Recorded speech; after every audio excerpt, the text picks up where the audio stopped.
vídeo, a gente vai falar um pouquinho sobre os direitos e deveres do segurado e do terceiro.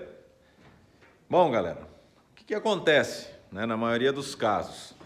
Quando vai tudo bem, quando rola tudo certinho, né, como esperado seja pelo segurado, seja pelo terceiro, então tudo meio que flui. Agora, o problema é quando as coisas começam a travar e aí você precisa saber quem eu vou cobrar, de quem eu vou tirar a satisfação. Então, nesse vídeo, a gente vai falar um pouquinho sobre esse assunto. Direitos e deveres. Bom, vamos usar um exemplo aqui, veículo segurado, colidiu no veículo à frente, terceiro, ok? Qual é o dever, né, do segurado? Aquele que ocasionou o acidente, beleza?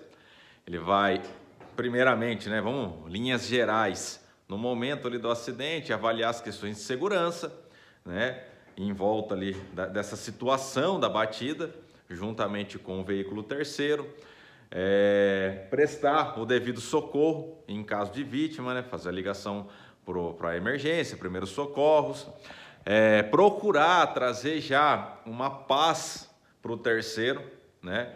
Isso a gente está falando aí de bons costumes, ok? Não entra nem na questão de direito, né? Mas avaliar, né, se está tudo bem, se não tem criança dentro do veículo terceiro, né? A gente tem aí notado que nos acidentes, né, que envolvem crianças ou idosos, existe um efeito reflexo mais para frente que pode vir trazer aí sequelas no psicológico dessas pessoas, sejam crianças ou idosos. E a gente também, né, que se envolve no acidente, acho que todo mundo fica aí com algum tipo de sequela emocional, né? Me recordo da época que eu sofri um acidente, foi um caso engraçado hoje, né, que eu tô falando. E uma pessoa adentrou a faixa de pedestres, né, um transeunte, um pedestre, no sinal verde para os veículos, né? E a regra é clara, quando tem a sinalização por semáforo para o veículo e para o pedestre precisa analisar se está livre a passagem dele e se está bloqueada a passagem dos veículos. E nesse caso, né, nessa situação em questão, aconteceu que estava livre acesso, né, estava verde o sinal para a rua, né, por direção que eu estava indo. Tinha 2, 3 carros à minha frente e logo eu vim atrás. O fato é que a pessoa adentrou sem olhar no semáforo, o primeiro carro desviou, conseguiu livrar, e ela, não contente com isso, não parou, era uma senhora, continuou andando na faixa de pedestre, se valendo do quesito, se eu for atropelado, eu estava na faixa de pedestre, eu estava no meu direito. Só que ela não observou a questão do semáforo, né, de pedestre, se estava aberto, livre ou não. O segundo veículo parou, o terceiro veículo parou, o quarto veículo, que era eu, parei bem na minha traseira. Né? Na minha não, na traseira do carro que eu estava dirigindo. O carro era inteiro original, enfim. O fato é que o veículo terceiro não conseguiu frear, acabou batendo na traseira do meu carro, o carro que eu estava no momento, e eu fiquei acho que uns 6 meses, né, lembrando dessa situação, dessa questão. E até hoje, quando eu estou andando, eu fico atento no retrovisor para ver se não tem ninguém com falta de atenção, se não está vindo muito correndo, se não está no celular, né? E aí a gente procura ter uma direção defensiva aí, né? Na época eu tinha isso em mente, mas nunca tinha acontecido. Bom, outra situação que aconteceu recentemente aqui, uma criança de 6 anos começou a ter crise de pânico toda vez que ia precisar sair com o carro. Então ele olhava para o carro e aí o psicólogo auxiliou e tudo mais, está em tratamento. Um outro caso também que aconteceu foi um veículo segurado, ele abriu o semáforo, né? Não sei como é que fala na sua cidade, é o sinar. Abriu o semáforo, ele adentrou com o veículo, o motoqueiro passou no sinal vermelho para o motoqueiro. Bateu na frente do veículo, ele foi arremessado no poste, né, o piloto da moto, e acabou falecendo. E eu não sabia dessa história. A gente pegou, fez o carro aqui na oficina, Na hora de entregar, eu achei assim, achei estranho, mas é meio comum, né? A galera que traz carro aqui pra gente não tem aquela preocupação de prazo de entrega, porque a gente sempre está atualizando, sempre está correndo na frente, e a cidade aqui já conhece o nosso perfil de atendimento. Não tem por que eu ficar com o carro aqui dentro da oficina. Lucro é o carro pronto. O carro dentro da oficina pode se tornar até um prejuízo, a gente já falou sobre isso. Quando eu sinalizei para o dono do veículo que o carro estava pronto, ele falou, eu não vou conseguir buscar. Eu falei, tudo bem, eu levo para você. Ele falou, não, você não está entendendo. Eu, emocionalmente, psicologicamente, eu não consigo pegar o carro. E aí o pai dele veio, né, na época, para conseguir levar o carro para ele. E quando ele olhou para o carro, ele já começou a chorar. E era um adulto, né? Não era uma pessoa assim que emocionalmente já tinha algum problema. Não, ele ficou com esse problema, com essa sequela depois desse acidente. Né? Passado um tempo, ele procurou também atendimento e conseguiu aí administrar. Esquecer você nunca esquece. Então, falando do direito aí em relação ao segurado, avalie essas circunstâncias. É óbvio que na teoria, no vídeo, gravando bonitinho para os senhores, é muito fácil falar, né? No momento da batida, na maioria dos casos, né, a população em si, né, o ser humano está bastante assim, nervoso, bravo, o emocional está destruído com tudo que está acontecendo. Vínhamos de uma crise econômica no país, né? Aí de repente me entra uma pandemia, arrebenta também com o restinho que tinha. E às vezes você acaba colidindo num veículo e a pessoa já sai do veículo terceiro, falando no caso do segurado, já bravo, já xingando e tudo mais. Voltando no meu exemplo, quando o rapaz se perdeu, não conseguiu frear, aliás, ele colidiu na traseira do carro que eu estava, porque o pneu do carro dele não estava em condições de uso, né? Já tinha chego naquela marca de segurança do sugo do pneu, e eu desci do carro muito bravo, eu lembro até hoje. Eu me recordo que eu vi tudo acontecendo na minha frente e eu sentei a mão na buzina com tanta raiva, eu descontei minha raiva na buzina, isso foi positivo. E aí os carros foram embora, tá? Eu desci do meu carro e eu não vou falar que foi premeditado isso, tá? Hoje, como eu disse, falando no vídeo é fácil, mas não foi premeditado, mas eu procurei, né, me estabilizar mentalmente, falou, ó, desci do carro. Aí o rapaz estava lá, ele estava sem cinto no carro de trás, pneu, né, desgastado, enfim, estava meio atordoado. E a primeira pergunta que ele fez para mim foi, por que você parou, velho? O semáforo estava aberto. E eu me recordo que eu falei assim, ué, você não viu que a senhora passou no sinal lá, de a pé na faixa lá, quase foi atropelada? E nisso que eu olhei para frente, a senhorinha, a mulher, né, a gente fala senhorinha, a mulher, ela tinha parado do outro lado da esquina e estava olhando a arte que ela provocou, né? Com esse ato de adentrar na faixa de pedestre sem a devida atenção na sinalização pertinente no local. E aí eu apontei para ela, ela deu no pé.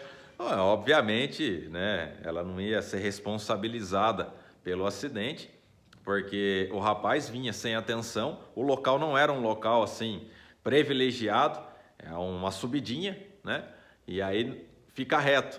Então ele estava vindo lá de baixo, veio um pouco acima da velocidade, acredito eu, enfim, e não conseguiu frear e pum, na traseira do veículo. E eu me recordo que ele fez esse questionamento, eu falei, cara, parei porque parou na minha frente. Aí não foi premeditado. Olha para você ver como que é as coisas. Viu, você tá bem? Foi a primeira pergunta que eu fiz depois, né? Você tá bem? Como é que você tá? Não, eu tô bem. Falei, viu, não desça do carro ainda, né? Você tava sem cinto pelo que eu tô vendo aí, daí ele já ficou com aquela cara amarela, né? De gol contra. Falei, você tava sem cinto? Ele falou, tá. Eu falei, não, relaxa, fique em paz. A minha preocupação é com a sua integridade. Cara, não foi premeditado, tá? Isso daí foi um reflexo da educação que os pais, né, me deram e do convívio da sociedade que eu convivo. Então, aquela velha história, né? Você é a somatória das 5 pessoas que você mais convive na sua vida, né? Então, foi automático. Perguntei se ele estava bem, né? Aí já estamos falando da questão do direito do segurado. Nesse caso, eu era o terceiro. Estou deixando confuso o vídeo, mas vamos lá. Então, eu perguntei para ele, viu, você está bem? né? Tô vendo que você está meio atordoado, não saia do carro, minha preocupação é com a sua integridade.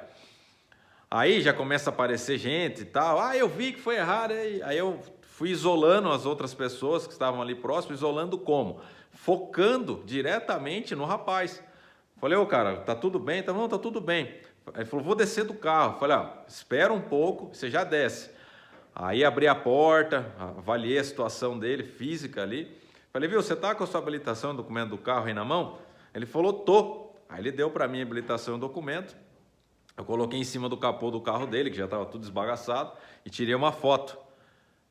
Você precisa ter esse craquejo, vamos dizer assim. Eu confesso que não foi premeditado, eu não saí de casa aquele dia e, se acontecer eu vou fazer isso. Foi algo assim espontâneo. Tirei a foto, né, devolvi o documento para ele, falei, viu, já que você está bem, vamos puxar o carro, a gente estava na faixa da esquerda, vamos puxar o carro aqui para frente, e para a gente liberar o trânsito, né? Aí puxamos o carro e tal, e aí desenrolou a situação lá.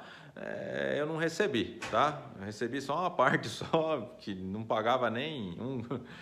Enfim, o reparo ficou na época em 6 mil, eu recebi R$600.